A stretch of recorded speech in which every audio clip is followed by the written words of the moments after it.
Oh, hello, everybody. Thank you for joining me.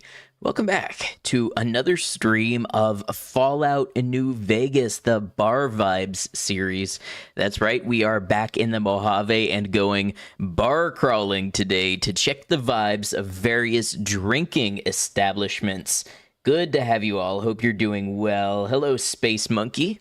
Common Rider, welcome in, and Kitty and V and Space Monkey, congrats on grabbing the first redeem. Hello to Twitch viewers and VOD watchers and YouTube viewers and everybody. It's good to have you all. I changed my audio settings a little bit, so let me know if anything seems out of place. I played with my mic settings a little bit, and I added some sidechain compression ducking to my desktop audio, so the game and alerts and stuff should get more quiet when I'm talking. So hopefully it should just be easier to hear overall. Fru, welcome in. Good to have you.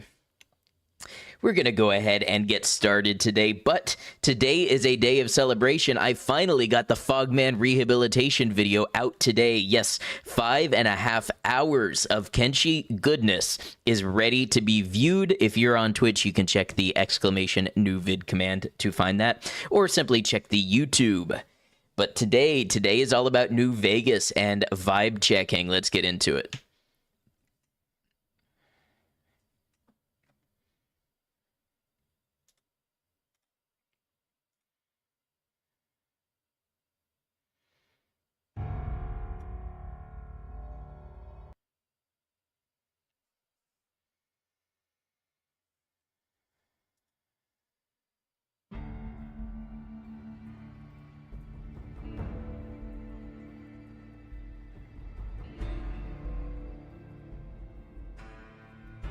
So we had a short little stream of this before. We didn't get as much into it as I would have liked. So we're going to pick back up. I believe the last place we checked out was maybe Hell's Motel, which, if I'm being honest, is not really even a bar, but I wanted to check it out.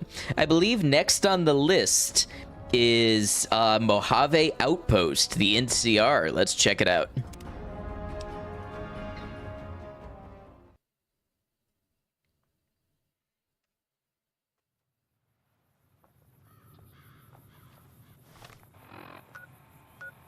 Oh, I must have traveled back here for healing.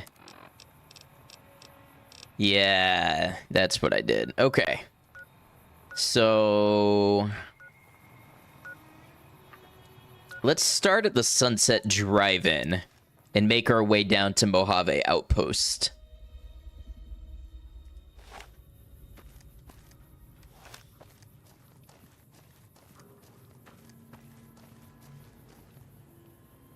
I'm feeling a lot of Fallout coming up. I've got a whole other playthrough. I mean, maybe not a full playthrough, but a series of New Vegas planned after this one.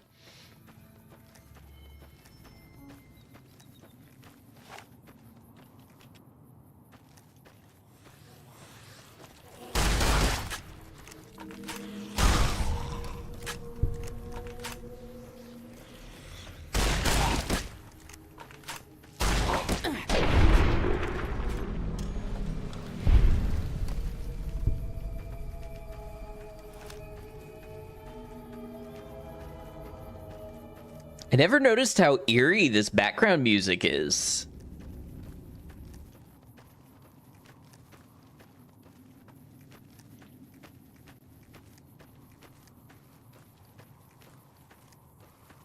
For some reason, I'm taking the path with all of the ghouls.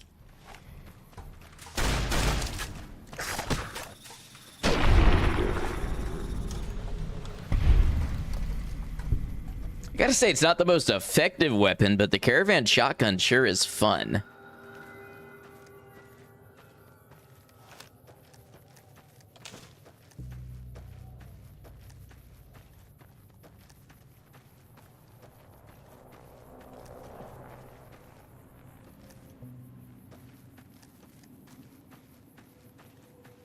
This game's just got an atmosphere that's incredible. It still holds up. Not to say I wouldn't love a remake or a remaster, Maybe a remaster even is the preferable solution there to a full-on remake. I don't know. It could definitely be brought up to speed a little bit with performance and maybe higher res textures and stuff, but I really wouldn't want them to change too much. Maybe restore some cut content, make it less likely to crash.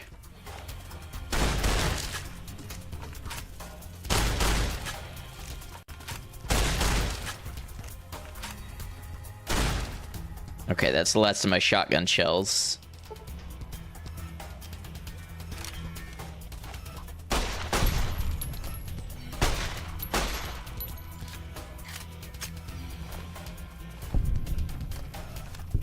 Damn, scorpions everywhere.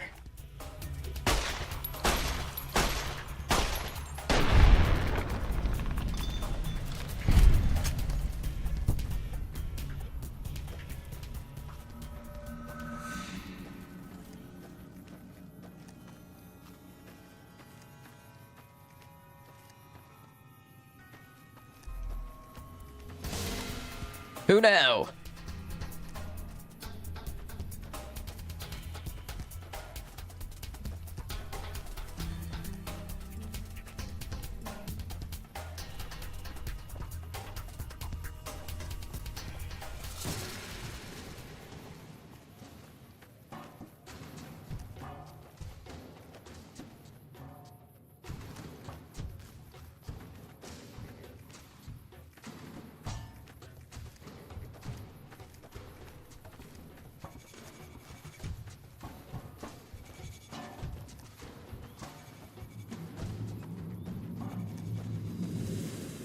Here we have it.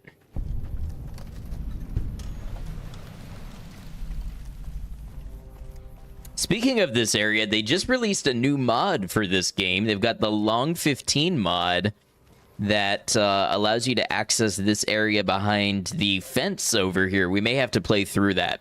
That's not the next series I was talking about, but it would be a good opportunity to play more New Vegas. Yeah, you can see here it requires a key. I wonder if it was planned to be a place you can access. I know you can if you nuke it. You can access the destroyed area.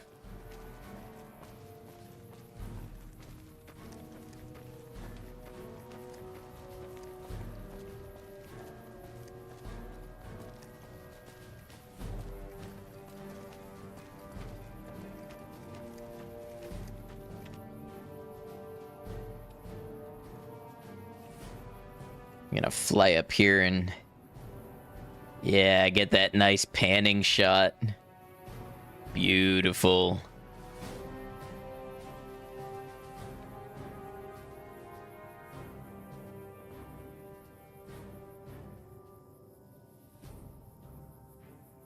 The NCR joining hands with the Desert Rangers.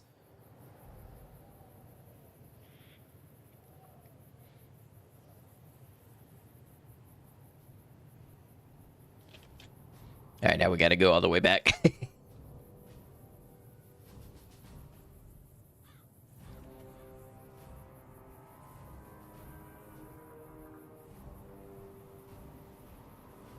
You know, it'd be faster to toggle the free cam and then toggle it back on.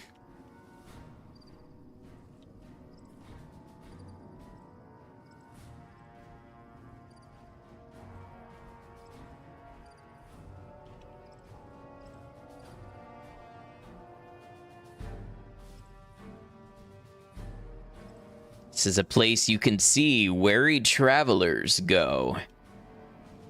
They may not like the taxes and regulations of the NCR, but it's hard to say no to the infrastructure, the security, and the trade routes offered here.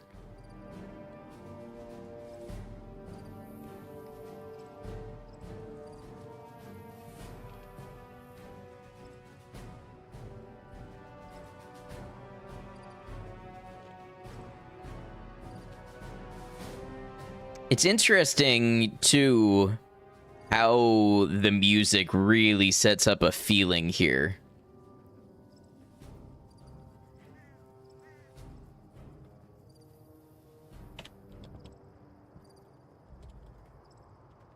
All right, let's head inside and check out the bar.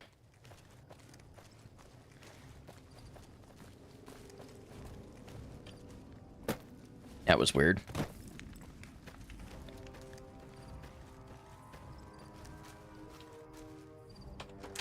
Huh, I guess this is mine for the taking. They don't care that I take it. All right, so technically these are Mojave Outpost barracks. Hello. Right away, the lighting in here is not amazing. I do find it interesting. We have, I've never noticed this before, but we have an entire library. Well, what counts as a library for the Wasteland of pre-war books. Got chessboards. Go ahead and take a seat.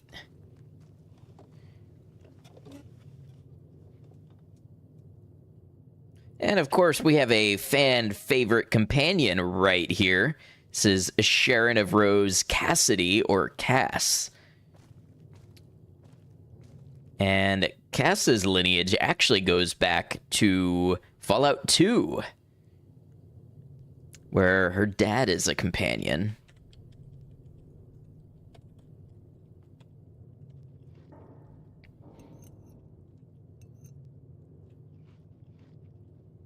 About the only friendly face here that is not NCR. And you can see she puts away some whiskey. We have a selection of Grub and Nuka-Cola based soft drinks. And for a drink selection, looks like we got beer, we got bourbon, whiskey, wine, scotch, water, sarsaparilla. The only thing I don't see, unless this is vodka. This might be, I don't remember if this is vodka or bourbon. Hey.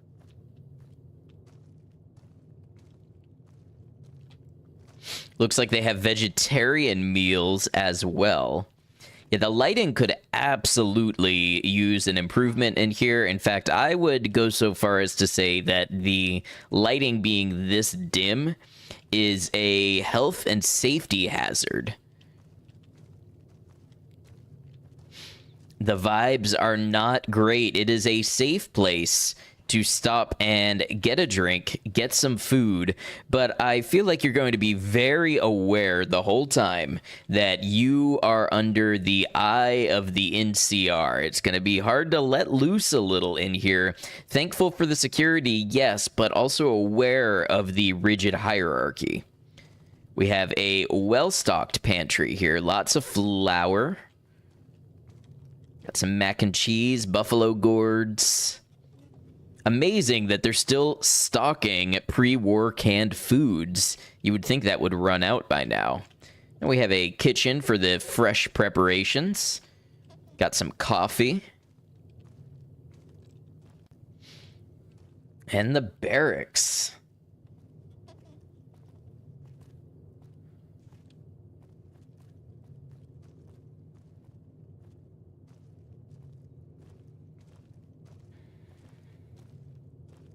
Overall, if I had to give this place a gut rating based off of everything that I see here, I'm going to give it like a 6 or a 7 out of 10.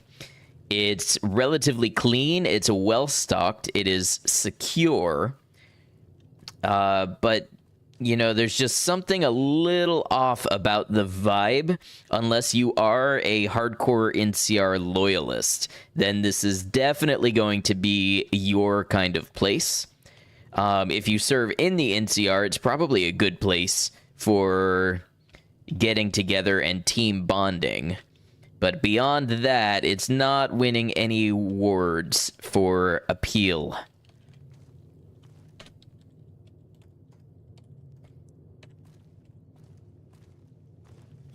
Evening. Wonder if they have any ammo for sale. I could use ammo. New face in the outpost. Must have come from the north. So, what do you have? Take a look. Oh, they do have ammo. Actually, a surprising amount. Take all this 20 gauge.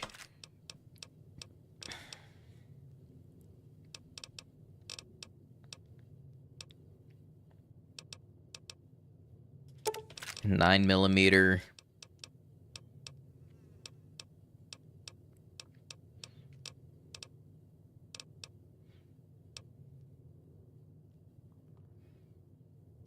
Nice plasma pistol. Okay, so you know, if you're looking to come here to restock, you could do a lot worse. I think we might even go ahead and pick up this 5.56 millimeter pistol and the ammo for it, because I think we'll probably run into more 5.56 ammo as we go. Fine then.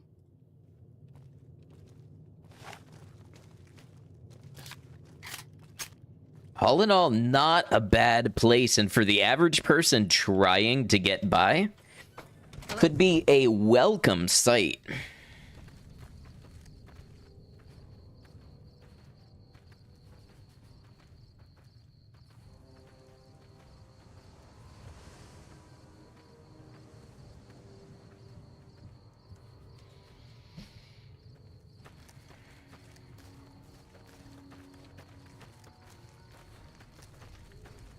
Okay, so when I think about what else is on the road, we have Nipton on up the way. I'm not really sure. I think we should comb through it a little bit and see if there's any place that might have been active for gathering, even if it's not now. I think the occupation by the Legion is no reason to discount the city in its entirety.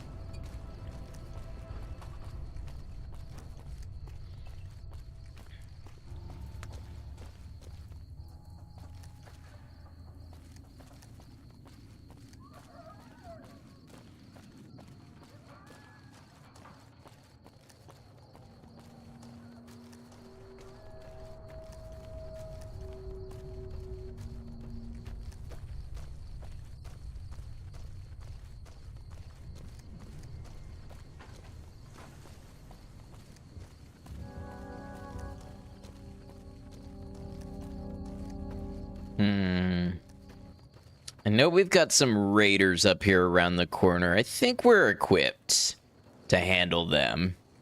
We're only playing on normal.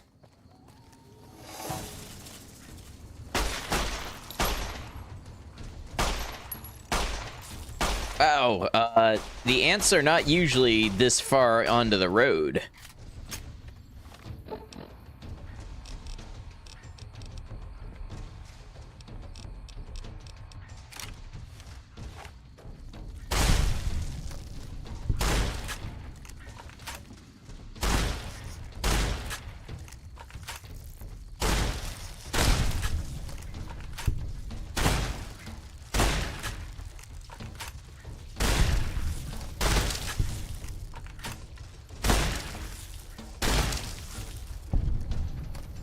Pretty damn effective.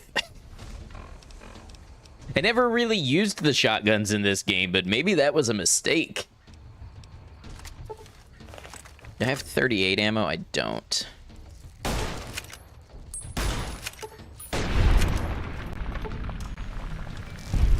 I mean, I would use the hunting shotgun, the dinner bell, the riot shotgun. Those were all good, but a lot of them I was not a big user of.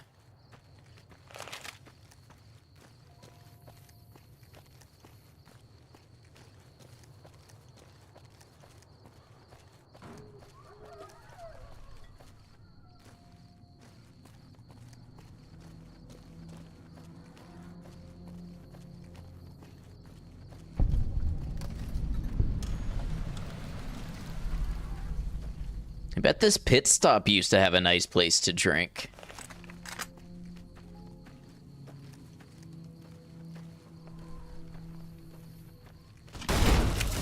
Why did he explode? Oh, somebody's got a grenade launcher. I don't remember somebody having a grenade launcher over here. That's not what I was expecting.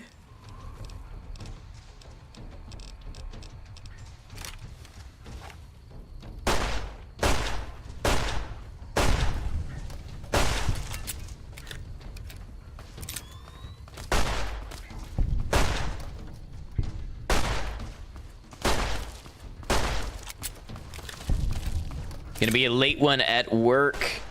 Hope it goes okay for you. Thanks for lurking.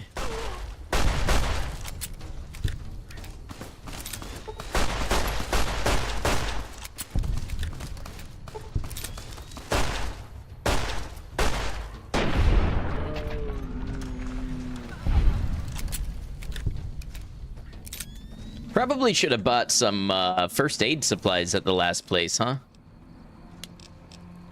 But let's read this journal. I know the min-max thing to do is not to read it right now and wait until I have the educated perk, but this is not meant to be a full playthrough.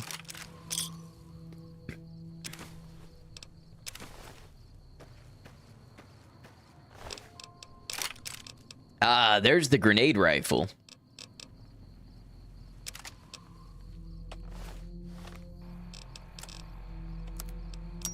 Also, this 10 mil will be nice.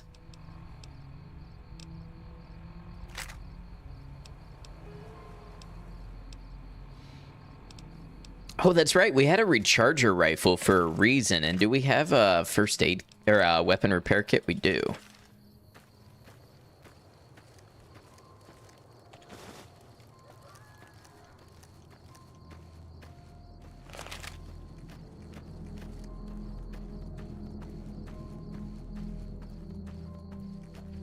What's going on here? Oh, you know, just bark scorpion limbs dancing freely in the wind. It's actually a seasonal sight in this area. People come from all around to see it.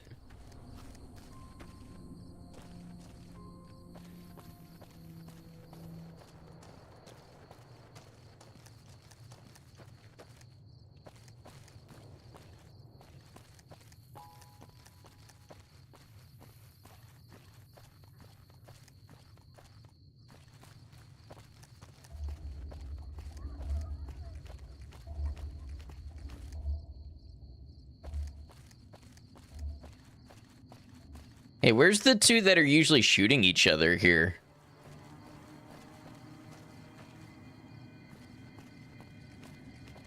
What is it, Tomas and Jacqueline or something? Where are they? Usually you walk up to this place to the sound of a gunfight going on.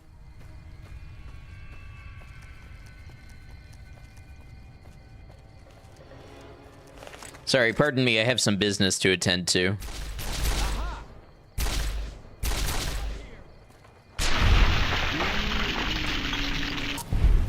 Anyways, we may resume.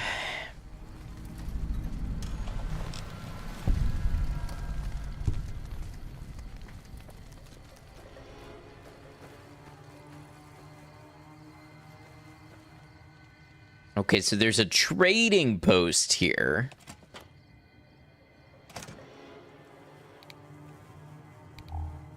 It could be a place to get your milk and your Nuka-Colas. Weapon repair kit.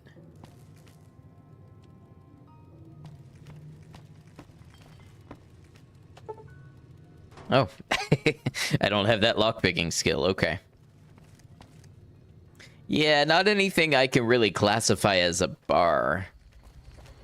I wonder if they have a social establishment out back in the trailer park.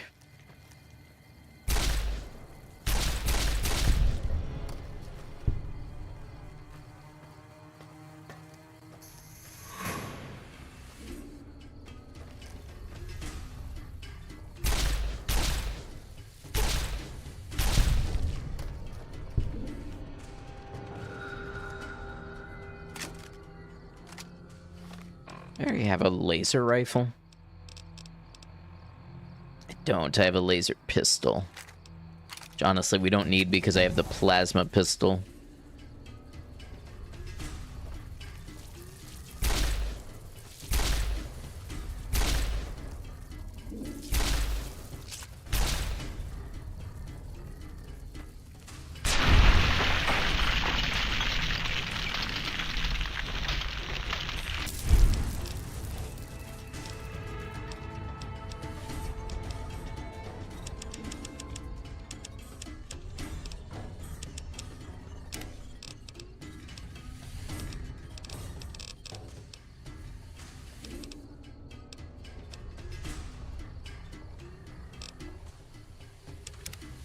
Yeah, we're just gonna grab some perks and move on. We're not gonna overthink it.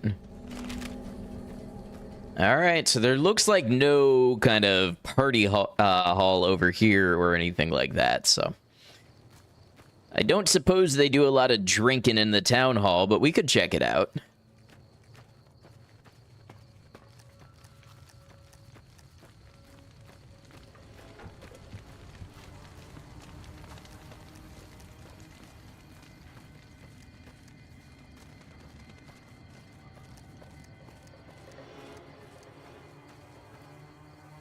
Little house there.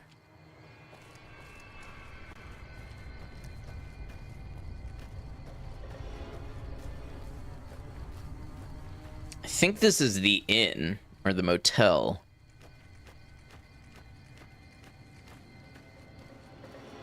Yeah.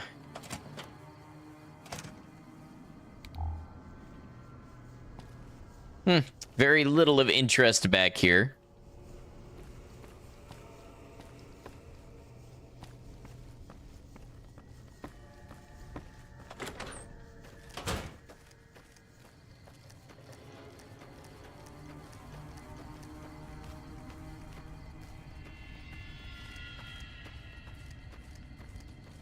This may just be a bust. I guess we can go check out the city hall and see if they have anything of a communal place inside, but I'm not really optimistic about it. Can I just ignore you, please? No. I won't have you laugh. Oh, I remembered that conversation being much more drawn out. Okay, town hall. Any sort of drinking establishment in here. Anything at all.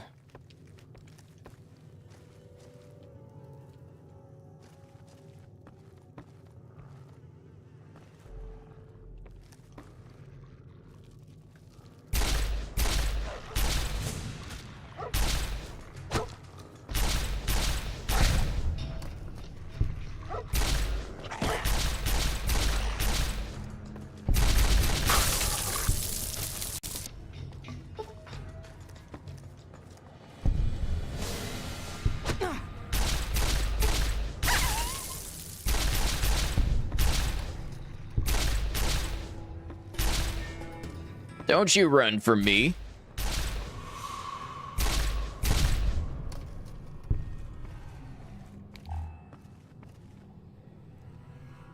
Looks like an assembly hall. Forgot there were mantises in here. Mantids? Maybe mantids is the proper pluralization.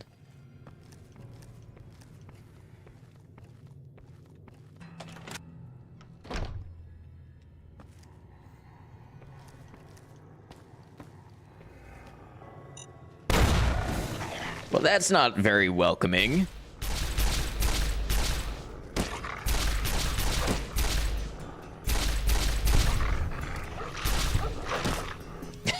that's a lot of dogs. Hold on. Hold on.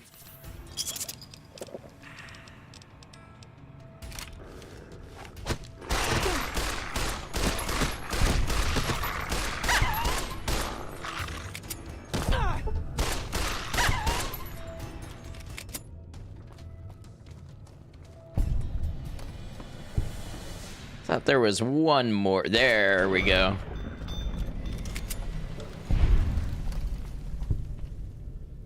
Now, a bed in here to sleep off my broken leg would be nice.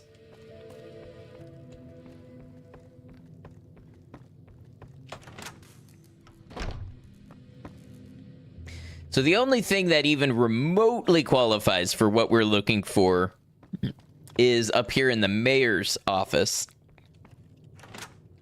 And I just don't think that's going to cut it for me. I don't think we can call it that.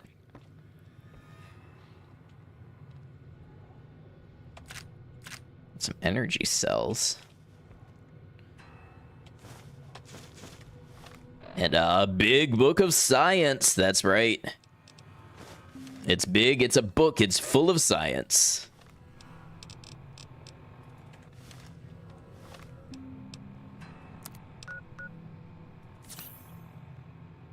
There we go. Okay, so strike Nipton from our list.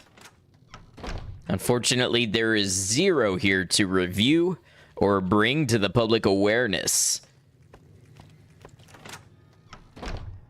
We must continue on.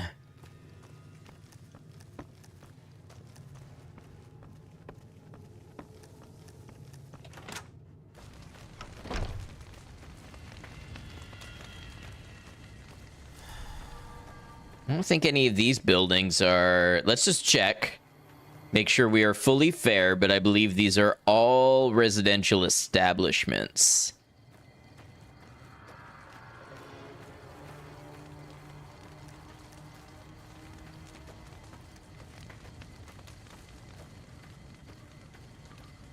Yeah, sure seems like it.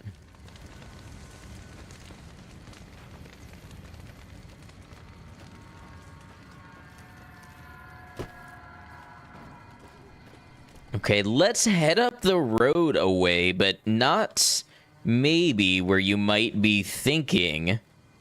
We're actually going to follow the railroad tracks up the road a little way to Nelson.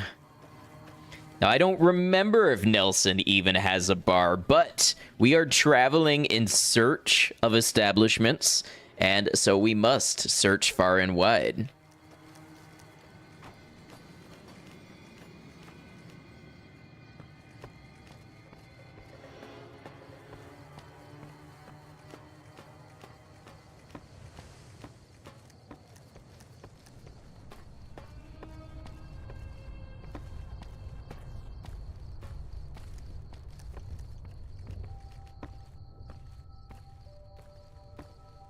Interesting. I never realized how far across the valley you can see.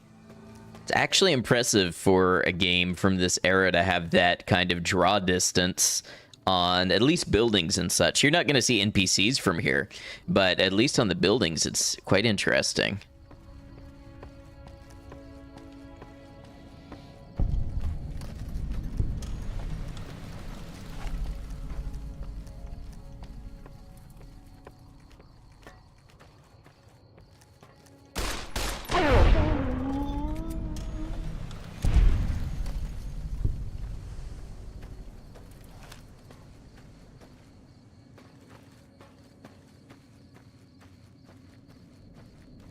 I thought this was the way to Nelson, but it's possible I'm a little lost.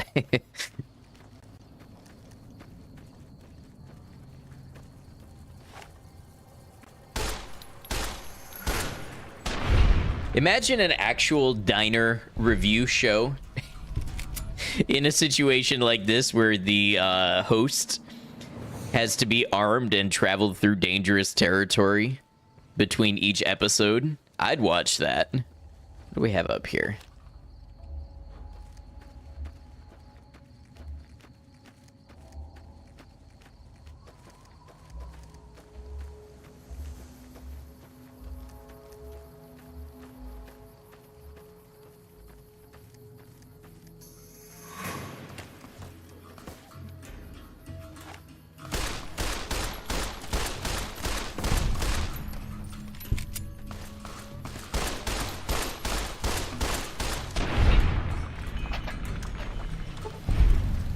Well, hey now, let's check this out in the spirit of adventure.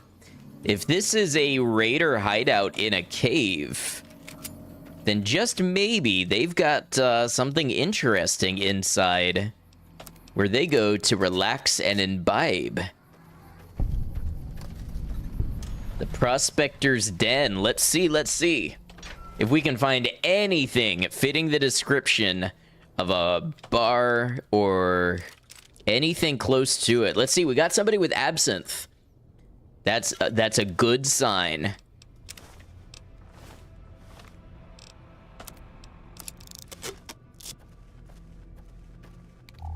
Okay, actually very cool lighting in here.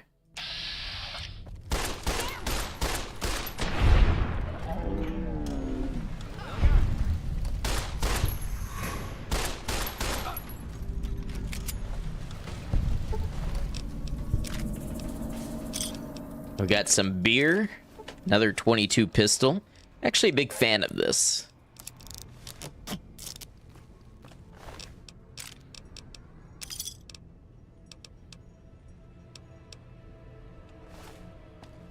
Looks like the people here are well fed and what's the word for having a lot to drink? Whatever it is, they're well stocked. Oh, I don't need these throwing spears. Oh, and I had a weathered 10mm all this time. It's gonna be better.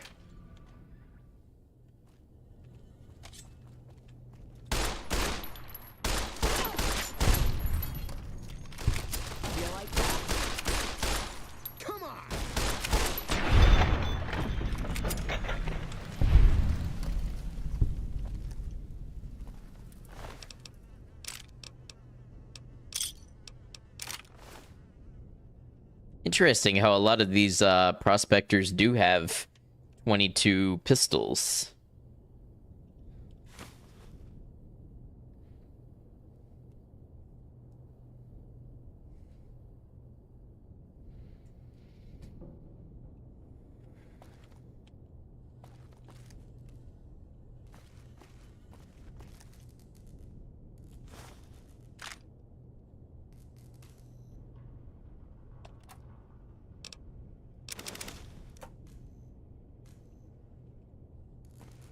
You know what? This one may not be exactly what we think of as a bar, but I think we want to go ahead and review this one on its own merits.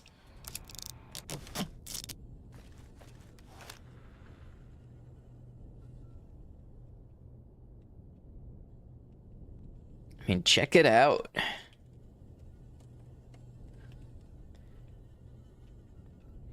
We got a jukebox. A table, couple communal beds. That's a bit of a weird choice, but I'm not gonna judge too much.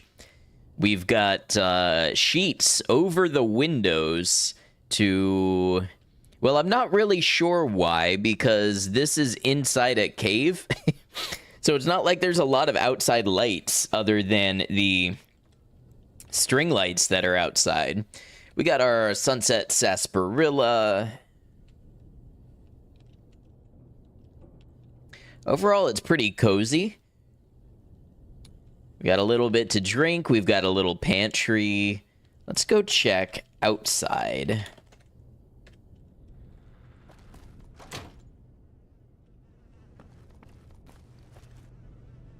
Oh, sadly, we do not have the option to sit at this one.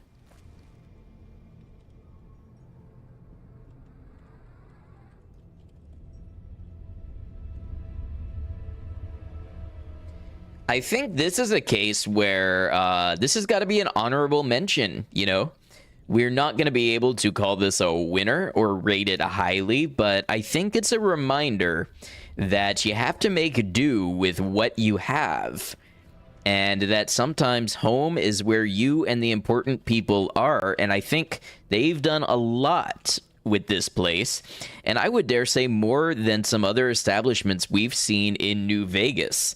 I would be happy to have a drink here. It seems comfortable. It seems cool from the hot weather of the Mojave outside. It's got nice mood lighting. All in all, I am a fan. Good job, prospectors.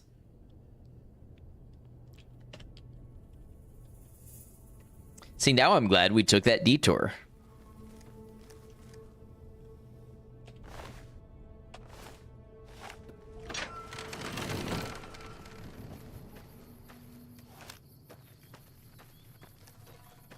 Still looking for Nelson, though.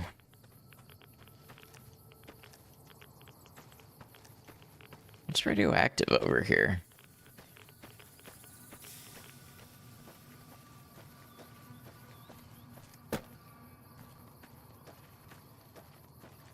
Come to think of it, Nelson might be the other side of this mountain peak here. We'll take a look.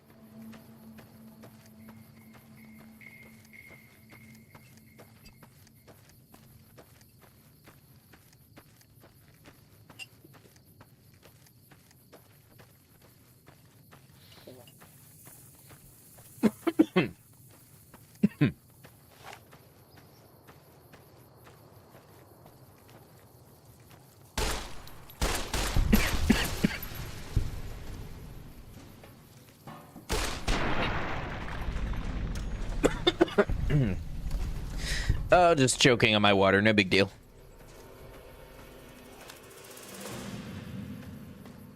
I am in Twitch as well, Adnoctamedia on Twitch. Yes, we do both platforms. Ada, hello, hello.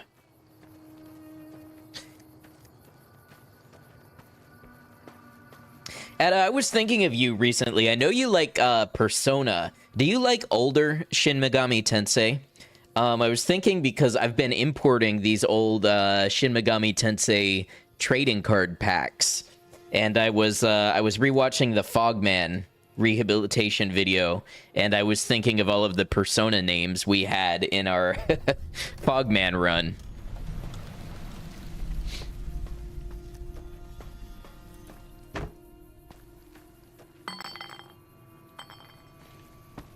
Okay, so somebody's been drinking out here, but I don't know that we can call it a bar. You do? You enjoy the classics too? Oh, very cool. Yeah, these cover like Shin Megami Tensei 1 and 2, Devil Summoner, Soul Hackers, and like Persona 1 and 2 at most.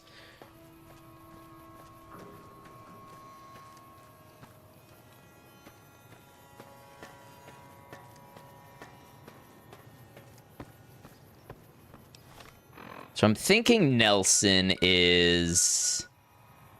Yeah, it might be along this road here. Well, let's see. Because I feel like this is... Novak? Am I wrong about that? Because I feel like Novak is at the highway intersection. I could be wrong about that.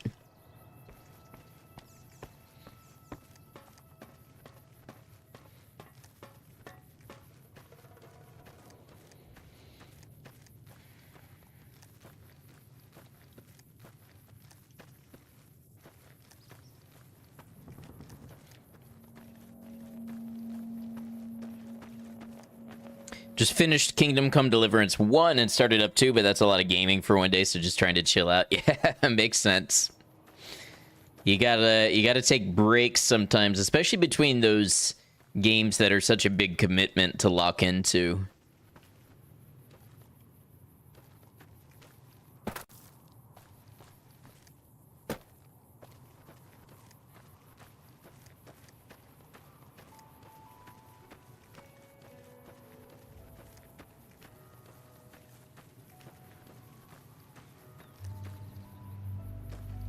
It's a nice view of the correctional facility.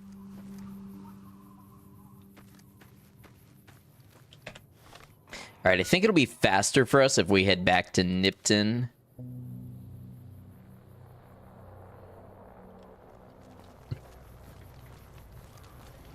Now, when we go this way, we will travel through the path of the ambush. Todd, hello, hello. Hope you're doing well.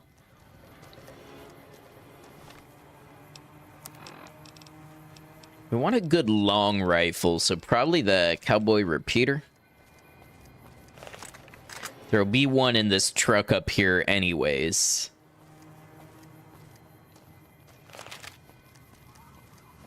Is my week going? Pretty good. It's been busy, but it's been a solid busy. One of those weeks where I feel like I'm making progress on a lot of things. Not as quickly as I would like, but I feel like I'm actually like getting in and getting things done, so. When it was great, kind of on the hardcore side of things. Very janky, but it was interesting. You were right at home as a Kenshi fan.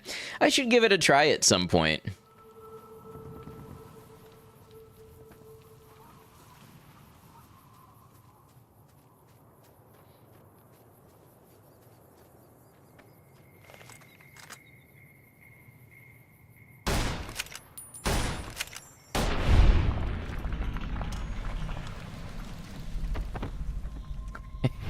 I don't really know how that was a sneak attack, but I'll take it.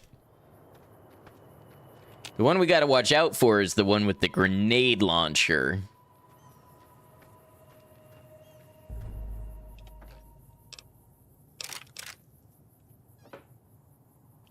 I could have sworn there was a cowboy repeater here.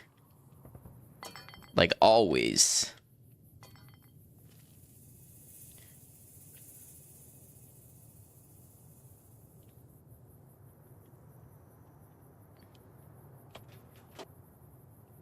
Am I wrong?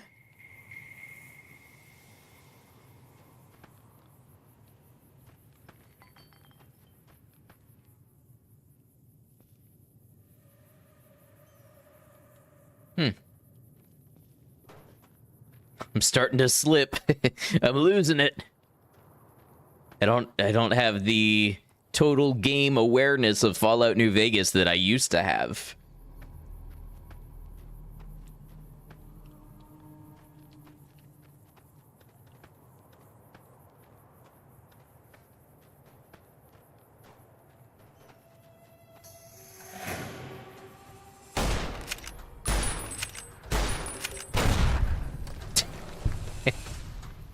Rip Bozo.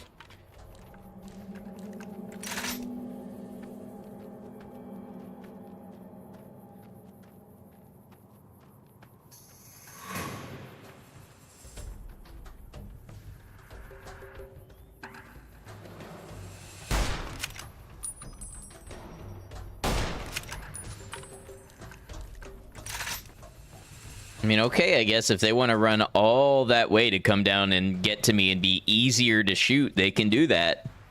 I'm not going to stop them.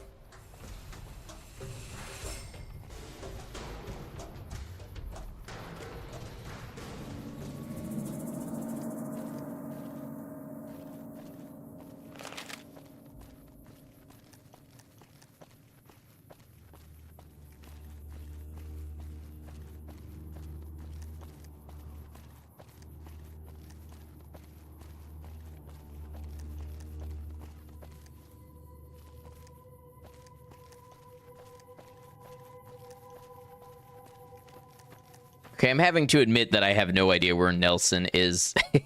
Wait, that could be it, unless I'm seeing Nipton again. It does kind of look like Nipton. Oh, machine gun.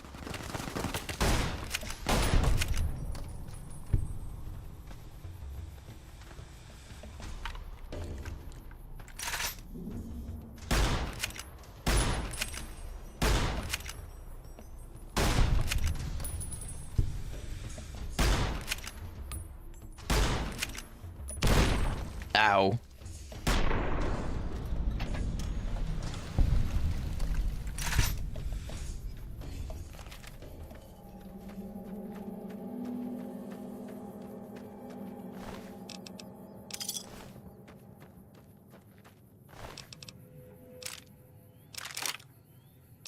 I didn't mean to take the machine gun.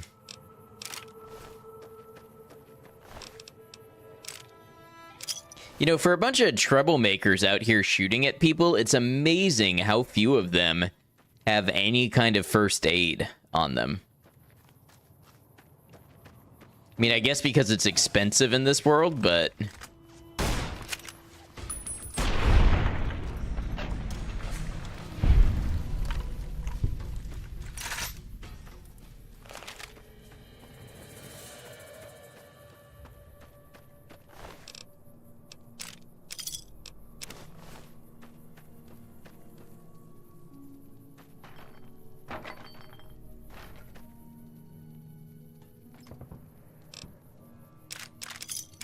Another silenced 22 pistol. I never realized how many of those there were in this game.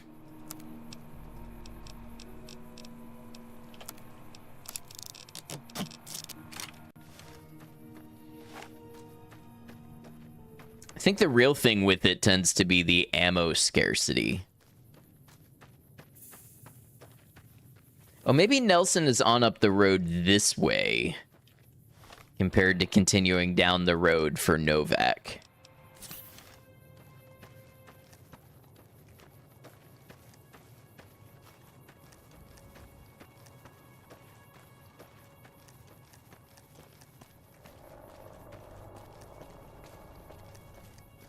Why did that sound like an A10 doing a strafing run in the distance?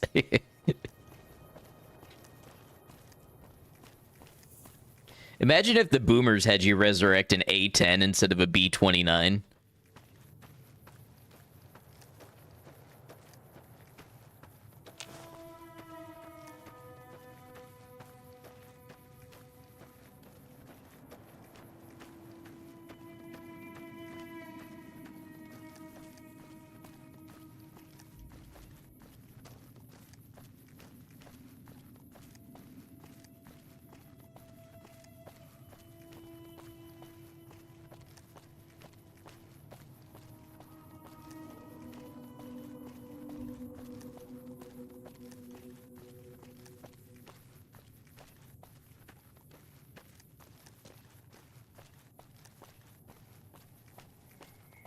Yeah, Nelson might be in these, kind of these side roads up ahead, if I'm remembering.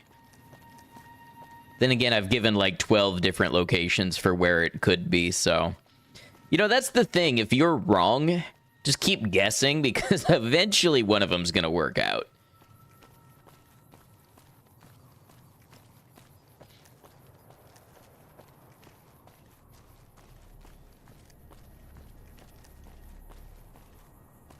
That's Ranger Station Charlie.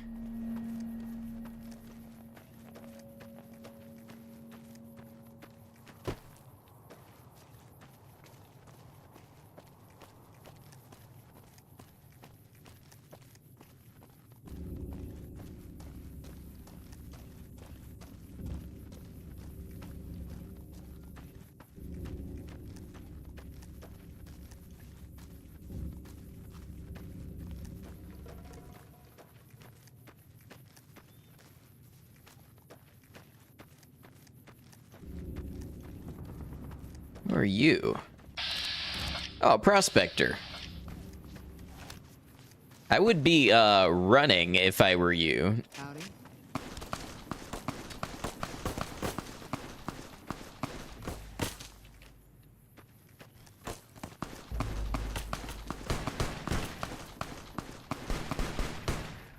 She's already dead. Stop shooting. I legitimately may have to look at a map to find Nelson. It's all right. We can head on to Novak.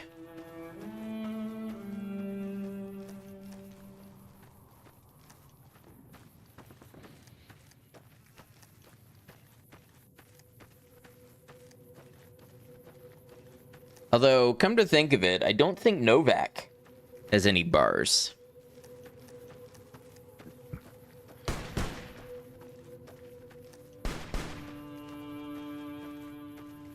This stretch of the Mojave is a real dry zone.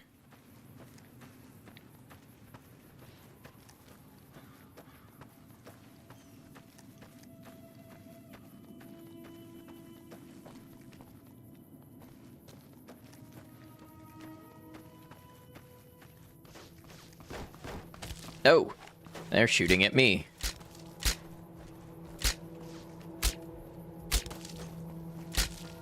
Come on.